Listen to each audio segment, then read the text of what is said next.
दो सांसदों से 300 पार जाकर तीसरी बार सरकार बनाने का दावा करने वाली पार्टी भाजपा का सफर हरियाणा में भी इतना आसान नहीं रहा जितना अब दिखाई दे रहा है। कभी हरियाणा के प्रभारी रहे प्रधानमंत्री मोदी भी इस बात को बखूबी समझते हैं।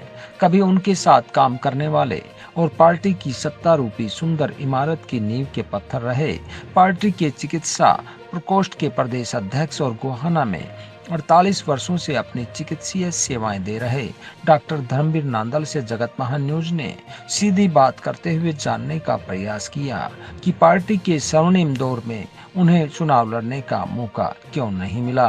नमस्कार दोस्तों, आप देख रहे हैं जगत महान न्यूज और मैं हूं आपके साथ तेजवीर सिंह।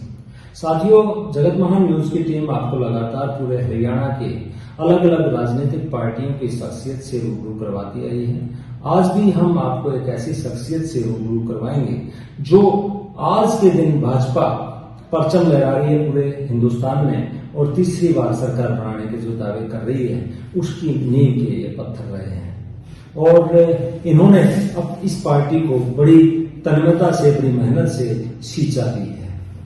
आज हमारे साथ मौजूद हैं गोहाना से डॉक्टर धर्मवीर नांदल, जो भाजपा के जिलाध्यक्ष भी रहे हैं और अनेक पदों पे रहे हैं। कई बार टिकट भी मिलते मिलते इनको रही है और क्या काम रहे, आइए इनसे जानते हैं। सबसे पहले धर्मवीर जी, आपका सबसे पहले स्वागत है। धन्यवाद आपका जी। डॉक्टर साहब, मैं जानना चाहता हूं कि आप जैसे व्यक्तित्व जो कभी पार्टी दो सांसदों की पार्टी होती थी, उस समय से आप इस पार्टी को सींचते आ रहे हैं, लेकिन कभी चुनाव नहीं लड़ पाए और एमएलए नहीं बन पाए, क्या कारण रहा?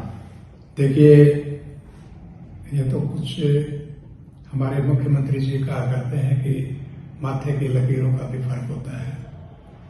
भारतीय जनता पार्टी ने, जैसा आपने बताया, हम शुरू से इसके साथ जुड़े और मेरे अधिकारी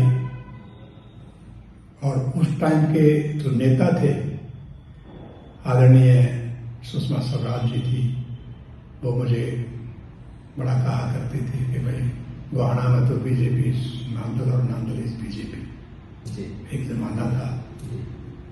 हमारी पार्टी ने 91 में मुझे टिकट दिया, लोकसभा सोनीपत का मैंने चुनाव भी लड़ा, लेकिन उस टाइम पर भारतीय जनता पार्टी को गोहाना हरियाणा के अंदर कोई जानता नहीं था। यानी कि शहरी पार्टी कहा जाता है। हाँ, बिल्कुल शहरी पार्टी और बहुत लिमिटेड जो है ना, वो हमारा आधार था जी। लेकिन उस टाइम पर प्रोफेसर रामविलास शर्मा हमारे अध्यक्ष होते थे भारतीय जनता पार्टी के, अमरनाथ शास्त्री और रामपाल कोहली जी हमारे महामंत्री होते थे, संगठन महामंत्री होते थे। जगदीश सिंह मित्तल हमारे संगठन महामंत्री होते थे भारतीय जनता पार्टी के। उसके बाद फिर मनोहर लाल जी हमारे संगठन महामंत्री बने जी।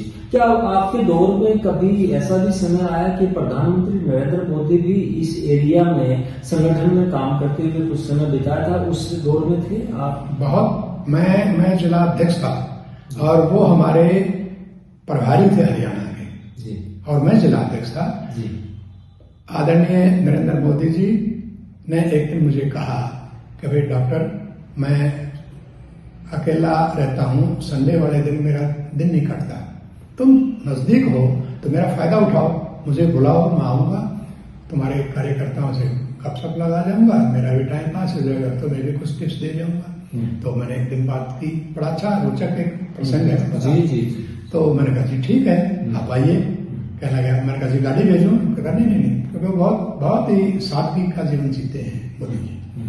तो कहने लगा नहीं, कोई आवश्यकता नहीं है, मैं भालगढ़ आ जाऊंगा, भालगढ़ से कोई आदमी को भेज देना, वो मुझे जहां तुम मीटिंग रखोगे उस पर लीजिएगा मुझे। मैंने कहा जी ठीक है। तो वो दिन सेट हो गया कि संडे को आएंगे और मैंने सारे कार्यकर्ताओं को दिया। नई अपनी जो अनाज मंडी है, पुरानी मंडी जो है, पुरानी जो मंडी है सोनीपत में, वहां पर अग्रवाल समाज के लोग, अग्रवाल भवन है जी। तो धर्मशाला समझो, अग्रवाल धर्मशाला है, वहां पर हमने मीटिंग रख दी सारे कार्यकर्ता जिले के वहां पर इकट्ठे हो गए, मैं भी पहुंच गया और हम इंतजार करते रहे तो मोदी जी नहीं आए। मैंने कहा भाई मोदी जी तो बड़े समय पर आने वाले आदमी हैं, पंक्चुअल हैं, क्या वजह है? तो मेरे दिमाग में स्ट्राइक किया कि भाई गलती कर गए, हमने जो गाड़ी भेजी है उसमें झंडा नहीं है। तो बीजेपी का झंडा नहीं है तो उनको तो यूं पता ही नहीं लगेगा कौन मुझे लेने आया है, और जो भेजा है उसके अंदर वो ऐसा कार्य करता है कि जो मोदी जी को जानता नहीं है। तो मैंने कहा यही एक प्रॉब्लम मिलेगी। तो मैंने तुरंत एक आदमी को हाथ में झंडा दिया, मोटरसाइकिल का, तुम जाओ जी, और मोदी जी वहां खड़े हुए, तुम्हें देखते ही वो पहचान जाएंगे, आ जाएंगे। और वही हुआ।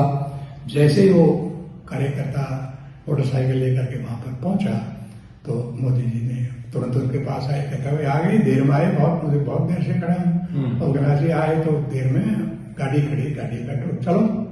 तो तुरंत वो गाड़ी में बैठ के लेके आ गई। आने के बाद मुझे कहते हैं कि डॉक्टर ये बाद में पता लगा कि ऐसे ऐसे। मैंने कहा हाँ जी, मैं समझ गया कि कमी ये रह गई। कहला वो बड़े मजाकिया अंदाज में मोदी जी ने खुद कहा, ये मोदी जी के इन्वर्टेड कॉमास में शब्द है जो मैं बोल रहा हूँ। कहने लगा भाई मेरे जैसे तो आदि बाजू का कुर्ता पहन रखा है और क्या नाम है पैरों में चप्पल है, ऐसे ऐसे तो वहां 50-42 आदमी खड़े हुए थे। तो ऐसा तो मेरा डिंग डोंग था नहीं कि लगूं को मैं बहुत बड़ा लीडर है भाई कोई इसको कहला गया। मैं भी समझ गया कि भाई कोई ना कोई गलती है कि मेरे को नहीं पहचान पा। और जब झंडा गया तो मैं एकदम से समझ गया कि अब आ गया है बीजेपी का कार्यकर्ता। मैं मिला, फिर गाड़ी में डाला गया। तो अब बड़ा अच्छा उनका मतलब ये वो लगा 2-2.5 घंटे उन्होंने पूरा सारा संगठन को कैसे मजबूत किया जाए, कार्यकर्ताओं का मार्गदर्शन किया जी। और उसके साथ एक और बात याद है कि भाई वो बहुत कम खाना खाते हैं। अच्छा, मोदी जी शुरू से ही। ओके। मैंने तो मतलब नजदीक से देखा है, वो 2-2.5 घंटे हो लिए जब दोपहर। मैंने कहा जी फिर खाने का या अल्पाहार या जो कुछ भी क्या कुछ खाने का कुछ क्या करें? कहने लगा डॉक्टर पता नहीं तुझे, हम तो मोपेड है, मोपेड उस टाइम पर मोपेड हुआ करते थे कि कम 1 लीटर तेल डाला, बंद किया, चलते रहो। यानी कि कम पीता, कम खाते, कम पीता, कम खर्चा है। पेट्रोल 1 लीटर में चलता है सारा दिन। क्या कैसा लग रहा है अब उस समय जो समय आप बता रहे हैं और आज मोदी जी पूरे संसार में बहुत बढ़िया है, बहुत अच्छा है। हमें खुशी है कि एक ऐसा सादा जीवन जीने वाला, बिल्कुल स्ट्रेट फॉरवर्ड काम करने वाला, एक डैशिंग, एक डायनामिक जो है लीडरशिप देने वाला आज हमारा प्रधानमंत्री है। मुझे बड़ी खुशी है।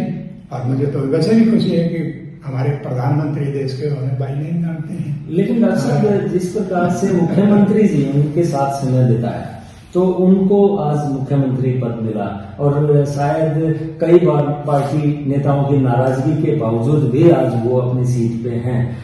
लेकिन आप जैसे लोग जो उनके साथ इतना तन्मयता से मतलब रहे और काम किया पार्टी के लिए, पार्टी को मजबूत किया, तो वो कहीं मतलब सत्ता में भागीदार नहीं हो पाए। ऐसा है, देखिए सत्ता में सब भागीदार नहीं हो सकते, हर आदमी का अलग अलग रोल होता है।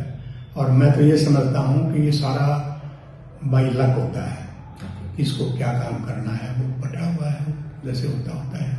नहीं तो माननीय मुख्यमंत्री जी बहुत अच्छे विचारों के, बहुत नेक दिल के, बहुत ईमानदार, बेलाल, कहीं कोई उनके अंदर भेदभाव नहीं होता। सारी चीजें होते हुए हमें बड़ा अच्छा रिगार्ड देते हैं, हम उनका रिगार्ड करते हैं। वो हमें जाते हैं तो पूछते हैं, सारी बातें करते हैं। और हम कोई काम हल्के के लिए और लोगों के लिए, जनता के लिए कहते हैं तो उसको इनकार नहीं करते, खूब करते हैं। सर दो बार जो है भाजपा बन चुकी है, 9 साल कार्यकाल पूरा हो गया है, तीसरी बार की भी दावे किए जा रहे हैं। जिस हरियाणा में भाजपा को मतलब लोग पसंद ही नहीं करते थे, गांव में तो लोग नाम लेना भी पसंद नहीं करते थे, वो 9 साल गुजार चुकी है और तीसरी बार के दावे कर रही है। ऐसी कौन सी योजनाएं हैं जो आप लोगों ने जनता तक पहुंचाई तो तीसरी बार दावे किए जा रहे हैं? देखिए अगर मैं सारी योजनाओं का जिक्र करूंगा तो बहुत कुछ मुख्य बहुत समय लग जाएगा। 2-3 चीजें हैं। एक तो पहली जो सरकारें थी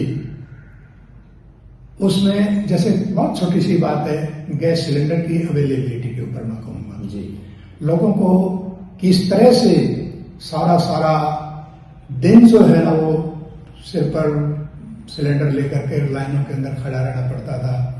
नंबर नहीं आता था जी और जब मुश्किल से नंबर आ जाता था तो कह दिया करते थे भाई गैस खत्म हो गई, सिलेंडर खत्म हो गया, जाओगा। जी यानी वो सारी ब्लैक मार्केटिंग होती थी जी और उस सारी ब्लैक मार्केटिंग को भारतीय जनता पार्टी की सरकार ने रोका है और उसका असर आया है कि आज जैसे ही भारतीय जनता पार्टी, जब अटल बिहारी जी प्रधानमंत्री बने थे तब भी और आज हमारे भारत में यानी केंद्र में भी और हरियाणा में सरकार है तो भी कहीं भी कोई भी गैस के सिलेंडर की किल्लत नहीं है, ब्लैक मार्केटिंग नहीं है। आयुष्मान कार्ड जो बनाया गया है, क्या इसको भी मतलब आमजन के काफी आमजन को कोई फायदा हुआ है, जिससे तीसरी बार की बात कर ली भाजपा? मैं चिकित्सा प्रकोष्ठ का प्रदेश का संयोजक हूँ जी।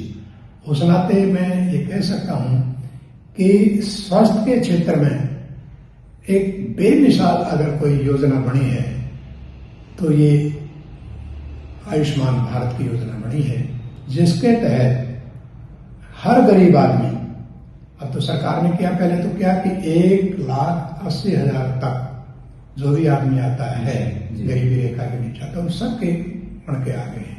और अब आज हमारे मुख्यमंत्री ने फिर इसको आगे बढ़ाया है, थोड़ा विस्तार किया है। अब 3 लाख रुपए तक की आमदनी सालाना किसी की है तो वो 1,500 रुपए मात्र एक बार चार्ज लगता है और उसमें वो रजिस्टर हो जाता है, उसका आयुष्मान कार्ड बन जाता है। तो 5 लाख रुपए तक का वो आदमी, वो परिवार जो है वो सरकार के उससे उसको बेनिफिट मिलता है, स्वास्थ्य का इलाज मिलता है। और मैं समझता हूं कि ये स्वास्थ्य के क्षेत्र में एक मील का पत्थर है जी। इतनी बड़ी योजना कहीं आज तक कोई दूसरे विश्व, पूरे विश्व में अगर लो तो इतनी बड़ी उम्दा योजना, अच्छी योजना, गरीबों के योजना कहीं दूसरी जगह नहीं मिलेगी। और डॉक्टर साहब, मुख्यमंत्री कहते हैं पोर्टल के कारण भ्रष्टाचार होगा, लेकिन अपोजिट विपक्ष के नेता भूपेंद्र हुड्डा कहते हैं कि पोर्टल के कारण हर आदमी परेशान है, सरकार आते ही खत्म करेगी। देखिए, मैं एक तो बात बताऊंगा। राजीव जी ने जब वो प्राइम मिनिस्टर थे तो कहा था कि हम 100 रुपये अगर मैं वहां से भेजूं तो मुश्किल से 15-16 रुपये पहुंचते हैं, बाकी 84-85 रुपये तो रास्ते में ही गायब हो जाते हैं। जी। हम प्रत्येक आदमी को ईमानदार नहीं बना सकते, कर्मचारी सब और सब कुछ रास्ते में इतने लोगों को हम ईमानदारी कैसे उनको मानने के सारे, हालांकि भ्रष्ट भी नहीं होते, बहुत से ईमानदार भी होते हैं, लेकिन सबको नहीं कर सकते। और अगर कहीं से चोरी को रोकना है, अगर यहां पर हम 100 रुपये बांटना शुरू करेंगे तो वो उठा ले जाएंगे लोग। ये इसका तो फुल प्रूफ मेथड एक ही है कि हम टेक्नोलॉजी के माध्यम से उसको बैन कर सकते हैं, रोक सकते हैं। आज प्राइम मिनिस्टर से जो किसान निधि योजना है या और भी जो बेनिफिशरीज को मिलता है, तो वहां से अगर 2,000 रुपये डाले जाएंगे तो सीधे उसके खाते में दूर डालना, कोई चोरी का कोई सवाल ही नहीं होता। मैं एक छोटी सी मिसाल दूंगा जी। जैसे स्कूल की एजुकेशन थी जी। हमारी सरकार ने कितने योजनाएं बनाई कि भाई बच्चों को वजीफा मिलेगा, उनको फ्री किताबें मिलेंगी, फ्री बस्ते मिलेंगे, फ्री जो है ना उनकी वर्दी मिलेगी, मिड डे मील मिलेगा, कितनी सारी खर्च होता था उनके ऊपर। जी। उसका फायदा चंद लोग जो माफिया बन जाता है वो मिल करके, अधिकारियों के साथ मिल करके, और उसको मिसयूज होता था। करोड़ों करोड़ों रुपए का एक बच्चे को हम अपने गांव के स्कूल में भी एडमिशन दिखा देते थे, उसको गोहाना के स्कूल में भी एडमिशन करा देते थे, उसको सोनीपत के स्कूल में भी जाके एक बच्चा 3 जगह पर एडमिशन ले लेता था जी। और वो 3 जगह वो लेता तो किसी एक ही जगह से फायदा था ना जी। वो 3 जगह का फायदा अधिकारी सारे मिल करके और उसको खाते थे जी। तो इन सारी चीजों की रोकथाम, जब ये ऑनलाइन सारा हुआ, एडमिशन ऑनलाइन कर दिया, तो ये पता लग गया कि एक बच्चा अगर इस स्कूल में है वो दूसरे स्कूल में जाता है तो फौरन स्कूल बता देता है कि भाई ये तो ऑलरेडी एडमिशन है इसका, वहां से कटवा के लाओ तो हम करेंगे, नहीं तो नहीं। जी। तो मकसद जितना भाजपा को आप जानते हैं, शायद ही मतलब इस क्षेत्र में गिने चुने लोग जानते होंगे। तो जिस प्रकार से राजस्थान और एमपी के अंदर ये एक नया जो है तरीका अपनाया जा रहा है कि जो सांसद हैं उनके विधायक का चुनाव लड़वाया जा रहा है, तो आपने भी सांसद का चुनाव लड़ा था, तो क्या आपकी बार ऐसा है, ये सारी चीजें हमारी पार्टी के ऊपर हैं। मैं बड़ा संतुष्ट, आत्म संतुष्टि का ऐसा मेरा वो रहता है, और गणाहा कोई लालच और गणेश जी कोई इस किस्म की बात मैं नहीं रखता। हम आस्तिक आदमी हैं, परमात्मा पर विश्वास रखते हैं कि जो भी होता है परमात्मा वो ठीक ही करता है, उसी में हित होता है। ये पद और ये सारी चीजें तो बहुत छोटी होती हैं जी। मानव जीवन को अगर सारा कुछ लेकर के चला जाए तो वो आदमी समाज के लिए क्या करता है, अपने प्रदेश के, अपने देश के लिए क्या करता है, वो कैसी जीवन जीता है, वो कितने लोगों की सेवा कर सकता है, वो सारी चीजें काउंट की जाए तो मैं समझता हूँ सेटिस्फेक्शन उसमें मिलता है। क्योंकि आप जिला अध्यक्ष रहे हैं और इस क्षेत्र की नस नस से वाकिफ हैं, तो अब की बार क्या मानते हैं कि क्या सुविधाएं सरकार द्वारा दी गई हैं और क्या जरूरत है आगे और सुधार करने की क्षेत्र में? मैं समझता हूँ कि एक पारदर्शी ईमानदार सरकार ने गरीब लोगों के लिए, जो समाज का सबसे दलित, सबसे वंचित, सबसे पिछड़ा आदमी है, जो डिजर्व करता था कि उसको कुछ सहायता मिले, वहां तक सहायता पहुंचाने की कोशिश की है। और मैं समझता हूं कि इससे बढ़िया सरकार कोई दूसरी आ नहीं सकती, और नेचुरली तीसरी बार भी जो है ना इसी पार्टी की सरकार बनेगी, ऐसा हम सोचते हैं। माननीय मोदी जी जो है ना वो देश के प्रधानमंत्री, और माननीय मनोहर जी यहाँ के मुख्यमंत्री फिर होंगे, तीसरी बार होंगे। और जो कितने सारे काम, मैं तो एक मोटी बात बताना चाहता हूं कि केवल हम अपने बच्चे की किसी की नौकरी नहीं लगी या मेरा ट्रांसफर नहीं हुआ, ये तो बहुत माइनर और छोटी छोटी पेटी थिंग्स हैं। आज पूरे देश के अंदर भारतवर्ष का जो नाम और जो सम्मान बढ़ा है, पूरा हम सिर ऊंचा उठा करके और दूसरे देश में महसूस होता है कि यहाँ भी भारतवर्ष की कोई चीज है, तो वो सम्मान दिया है। तो उस सम्मान के आगे कोई छोटी छोटी बातचीत बात बहुत छोटी रह जाती है। भाजपा में डॉक्टर साहब एक चीज देखने को मिली है कि भाजपा के जो नेता कार्यकर्ता होते हैं वो राष्ट्र को प्रथम मानते हैं, फिर पार्टी को दूसरे स्थान पे देते हैं, उसके बाद कहीं अपना स्थान मानते हैं।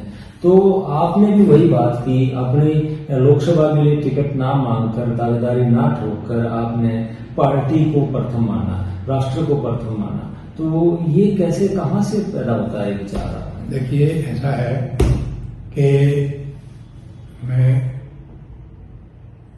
जैसे ही यहाँ आया था तो आरएसएस के संपर्क में आया जी। आरएसएस वर्ल्ड का स्कूल है यहाँ विद्या भारती जी, जानते हो, गीता विद्या मंदिर जी। तो उसका मुझे उन्होंने मुख्य अतिथि बनाया जी। ये शायद 76-77 की बात होंगी, 78 की बात होंगी शायद जी। वो समय याद नहीं मुझे, यानी बहुत पहले की, आज से 45-40 साल पहले की बात बता रहा हूँ जी। तो उस टाइम तक मैं आरएसएस के बारे में ज्यादा नहीं जानता था जी। तो मैंने उनसे कहा भाई मुझे मुख्य अतिथि तो बुला रहे हो, लेकिन आरएसएस के बारे में मैंने कुछ पढ़ा है, तो नेगेटिव पढ़ा है, पॉजिटिव तो वो मेरे पास है नहीं, तो इसलिए कोई लिटरेचर या कोई बात बताएं ताकि मैं आपके स्कूल में हूँ तो आपकी अच्छी बात कहूँ जी। तो उन्होंने फिर मुझे लिटरेचर दिया, कुछ किताबें दी, वो पढ़ी, उसका स्कूल में गया, उनका मुख्य अतिथि बनने के बाद लगाव हो गया और फिर आना जाना मेरा शुरू हुआ। मैं आरएसएस के साथ जुड़ा जी। आज भी मैं लगातार निरंतर आरएसएस का सेवक, स्वयं सेवक कहते हैं इसमें, वो हूँ, उनका सदस्य हूँ, उसको मैं अच्छा मानता हूँ। और सिर्फ राष्ट्रवादी बात, यानी उनके लिए कोई दूसरी को डिमांड अपने लिए कोई करते नहीं जी। लोग तो आज भी विपक्ष के ऐसे नेता हैं जो आरएसएस को भी काम का इस राजनीति में घसीट देते हैं, वो उस राजनीति से कोसों दूर हैं जी। वो सिर्फ राष्ट्र की बात, देशभक्ति की बात और देश के लिए सब कुछ हम अपना दे दें, ऐसी सिखलाई वहां पर होती है जी। तो आप क्या मानते हैं कि 2024 में तीसरी बार भाजपा फिर से हरियाणा में आएगी?